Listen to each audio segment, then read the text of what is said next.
皆さんこんにちは。生き物とものづくり系チャンネルの佐々木家の休日へようこそ。このチャンネルでは主に爬虫類を育てたり爬虫類の飼育用品を作る動画を投稿しています。今回は餌用の芋虫を迷路に挑戦させてちゃんとゴールできるのか実験してみます。こちらのプリプリした芋虫の名前はミルワームです。ミルワームは胸に小さな足が6本あり、お腹をつりつり引きずるように歩くのが特徴です。この子の足の先にはゴキブリのような吸盤がないので、ツルツルした壁は登れませんが、代わりに足の先が爪になっているので、ザラザラとした布などは引っかかって登ることができます。では、3D プリンタで印刷した壁なら登れるのか検証してみましょう。この 3D プリンタはプラスチックを熱で溶かして積み上げる方式なので、表面をよく見ると少しざらついています。しかし表面のザラザラが細かすぎるせいか、うまく登れないみたいですね。これなら脱走の心配は少なそうです。それでは本題の迷路について準備をしていきましょう。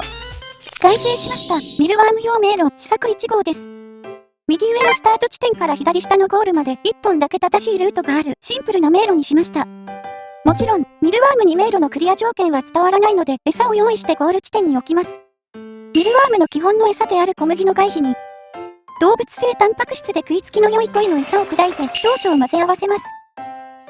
これで準備ができましたので、早速迷路に挑戦してもらいましょう。右上のスタート地点にミルワームを投入してみます。やはり 3D プリンタの壁は登れないようで、壁の角に当たると迷うような動きをします。何度かアタックした後は諦めて方向転換しました。前進するのが得意ですが、後退する動作も得意みたいです。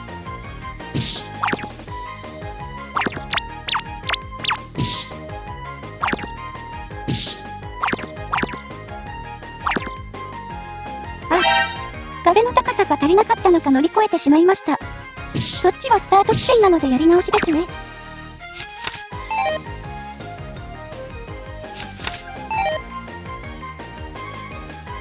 4回目の挑戦です。やはり行き止まりに突き当たると脱出に時間がかかるようなので、小回りの利く小さいミルワームを投入します。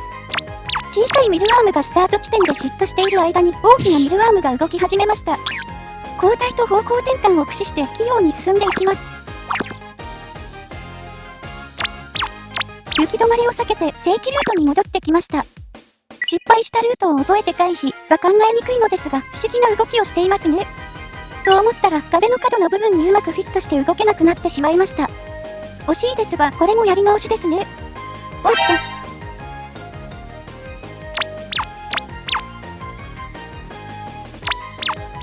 途中でショートカットして一直線でゴールにたどり着きました。意図したルートではないですが、ちゃんとゴールができましたね。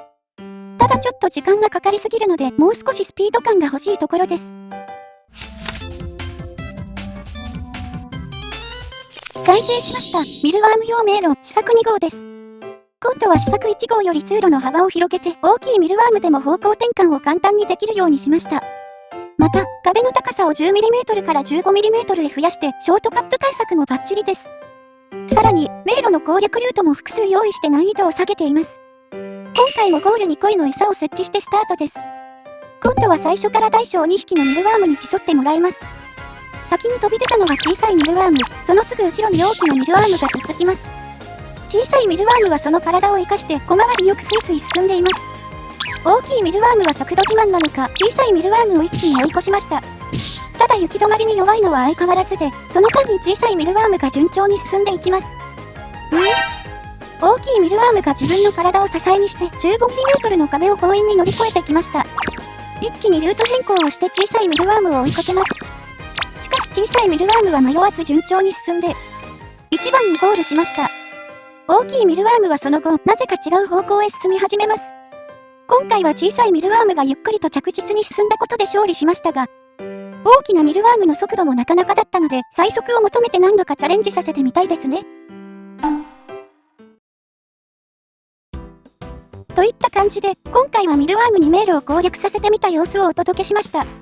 平面のシンプルな迷路でもしっかりとゴールに向かって進んでいく様子を眺めていると、総合的な知能レベルはさておき、知覚と判断力はなかなか優れていると感じますね。また、壁をよじ登る動きから平面から立体に認識が切り替わる条件があるかもしれません。次は立体的な迷路を作ってどんな動きを見せるのか試してみたいと思います。最後まで見てくれてありがとうございます。皆さんのいいねやコメントが毎回制作の励みになっています。このチャンネルでは今日のような動画を定期的に投稿していますので、ぜひチャンネル登録をお願いします。また、ご興味があれば各種 SNS や通販サイト、DIY 系のブログも運営していますので覗いてみてください。それではまた次の動画でお会いしましょう。バイバイ。